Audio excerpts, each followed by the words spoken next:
민수기 13장 주석. 불신과 반역의 역사 전개. 이스라엘이 애굽에서 출발하면서 시작된 광야 생활 동안 범한 가장 큰 죄를 지적하라면 가나안 땅 정탐꾼 파손과 금송아지 사건을 꼽을 수 있을 것이다. 이 두 사건은 이스라엘의 광야 시절 가장 결정적인 사건이며 몇 가지 공통점을 지니고 있다.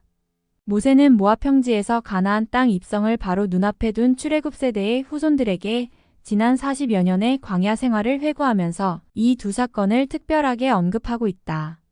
여호와가 그의 백성의 죄에 분노하여 그들을 몰살시키고 모세를 통하여 새로운 백성을 창조하겠다고 선언하신 것도 이 두 사건만이 지니고 있는 공통점이다.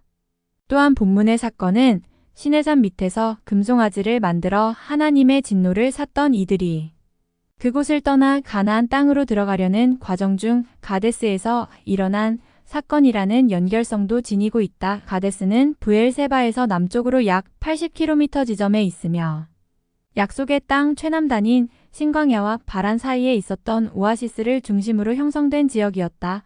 이 지역의 이름은 가데스 바네아, 엠미스밧 무리바로 불리기도 하며 이스라엘 민족은 이 지역에서 40년 광야 생활의 대부분을 보내게 된다.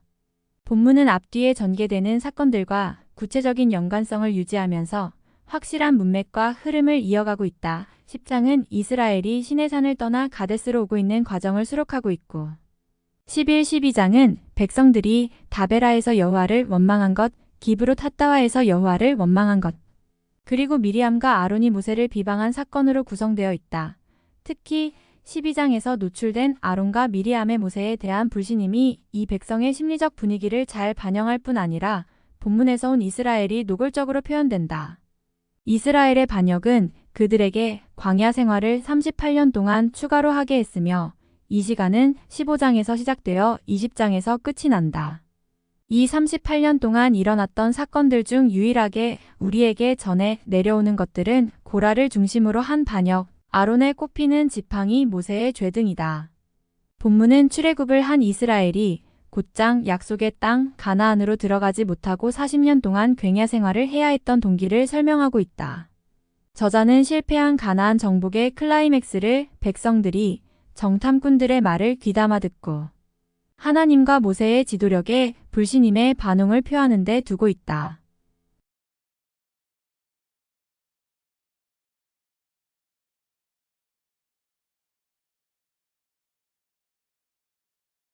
정탐꾼의 원정.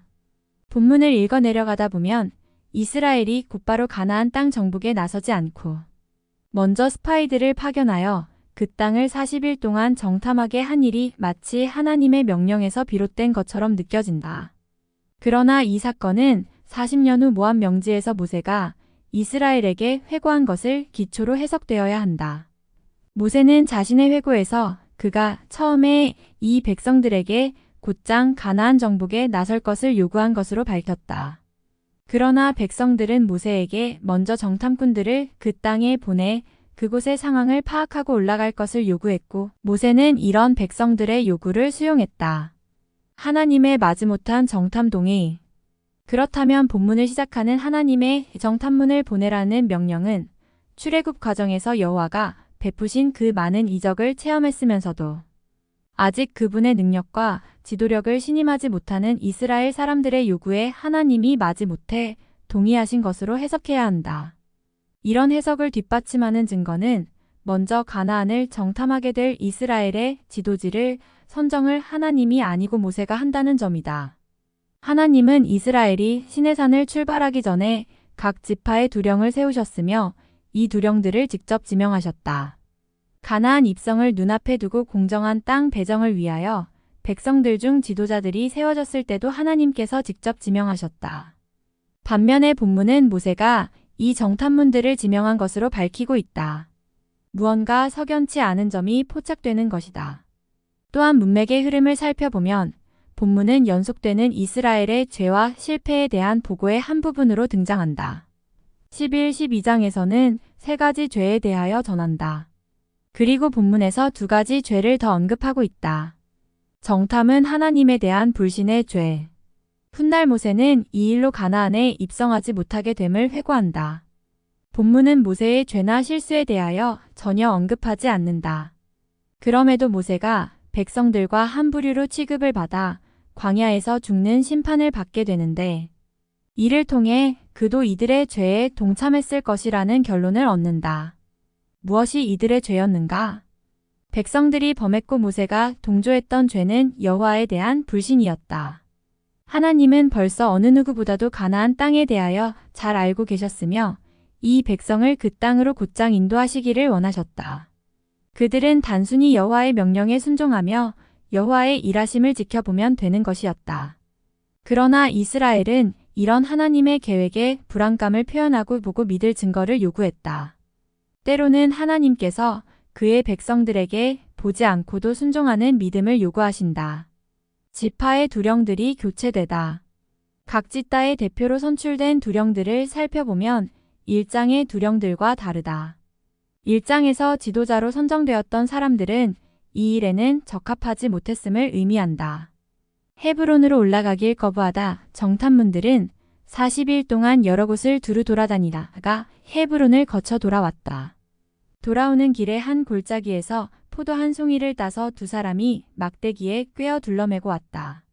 그리고 그곳에 거대한 포도송이를 기념하기 위하여 이름을 에스골송이이라 했다. 그만큼 그 땅은 비옥했다. 여기서 중요한 것은 헤브론에 대한 언급이다. 헤브론은 예루살렘에서 남서쪽으로 약 30km에 위치한 곳으로 원래 이름은 기럇 아르바였다. 훗날 다윗은 이 지역을 자신의 정치 중심지로 삼고 이곳에서 7년 동안 유다를 통치했다. 또한 이곳은 북쪽의 세겜과 같이 이스라엘의 종교 역사에서 매우 중요한 위치를 차지하며 헤브론의 중요성은 아브라함까지 거슬러 올라간다. 이곳에서 하나님은 처음으로 아브라함에게 가나안 땅을 약속하셨다. 이후 이스라엘이 애굽으로 내려가기 전까지 그들의 모든 선조들이 이곳에서 거주했다. 이스라엘의 선조들과 그들의 아내들 중 라헬을 제외하고는 모두가 이곳에 묻혔다. 이 땅은 아브라함이 벌써 값을 치르고 산 땅이다. 이와 같이 헤브론은 이스라엘의 선조들에게 역사적으로 매우 중요한 의미가 있는 땅이었을 뿐만 아니라 이스라엘이 합법적으로 소유권을 요구할 수 있는 땅이었다. 그러므로 이스라엘이 헤브론으로 올라가기를 거부한 것은 하나님께 반역하는 행위였을 뿐만 아니라 자신의 권리를 포기하는 행동이었다. 이미 주어진 특권과 권리마저도 포기하는 이들의 모습이 매우 안타깝기만 하다.